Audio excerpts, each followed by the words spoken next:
Welcome back to our conversation about our environment, an important topic with the Regional Administrator of the Environmental Protection Agency in New England, David Cash. So, David, over the past 8 years, Massachusetts, through this program called More EV, has paid out close to $50 million in rebates to people who buy electric vehicles. But there was a state study earlier this year that found the program has had little to no effect on consumer choices. The vast majority of people who get those rebates, who disproportionately, it turns out, live in wealthy suburbs, would have bought EVs anyway. Isn't this turning out to be kind of a waste of taxpayer money? No, I don't think it is. And we have, we're launching through the Inflation Reduction Act an incentive program to incentivize up to $7,500 for a new car, $4,000 for a used car for electric vehicles. Here's the thing with these kind of government incentives. They catalyze the market in a really powerful way. They send the signal to battery manufacturers, research and development, the big car companies, that government is serious about pushing this agenda. So if you were to look at the price of batteries, at the price of electric vehicles, it's been coming down dramatically. And we're going to be we're at the cusp of where we'll have cheap, affordable electric vehicles. There'll be a robust market for the used vehicles so that working class families can buy these, whether it's a small car, a sedan, a pickup truck even. That's the goal that we're getting, and that's what these kind of incentive programs get at. So maybe in that moment, you know, the first person who buys an electric vehicle using a state subsidy might have bought one anyway, but the whole point is to prime the market and get the market there. And we see this across the board: solar, wind, costs coming down because of these investments that governments make. Well, you say we're at the cusp. What does that mean now? That 10 years from now we'll start to see this? No, I think we're going to see it. I mean, I don't even know the numbers of dozens of EVs that are on the market right now.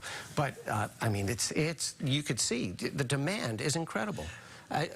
Call up Chevy today, call up Ford, call up GM, call up Tesla, whatever. Any of the companies, you know, Honda, Hyundai, etc. Call them up, and there's waiting lists. That indicates that there's a demand for this, and that demand is going to explode, especially as these incentives come out. Because I was talking to an automotive expert type the other day, and we were talking about EVs, and he said, hey, you know what? Wait a few years for hydrogen-powered vehicles. That's going to be ultimately more energy efficient and cheaper. What about that? I mean, hydrogen is still in play. I know California has invested quite a bit in that. Department of Energy is investing quite a bit of that. But right now, it's the electric vehicles that are really taking off.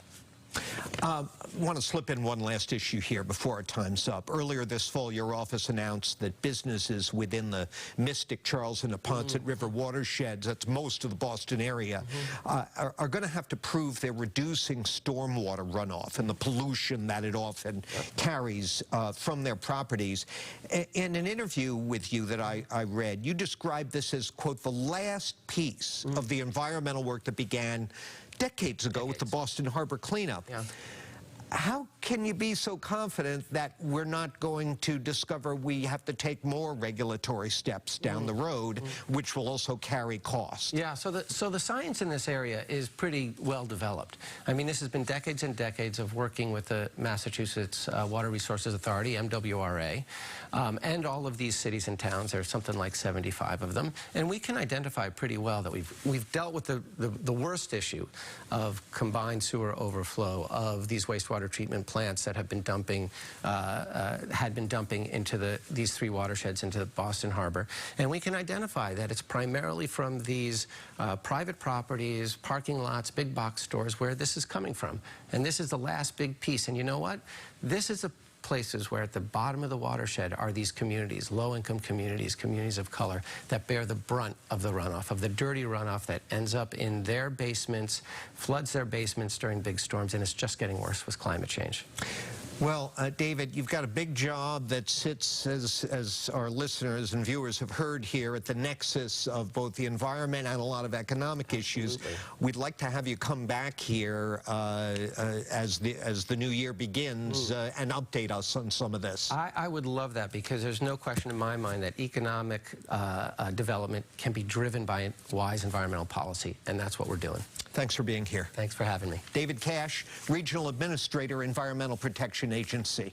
That's our time now. Back over to my colleagues for much more WBZ News.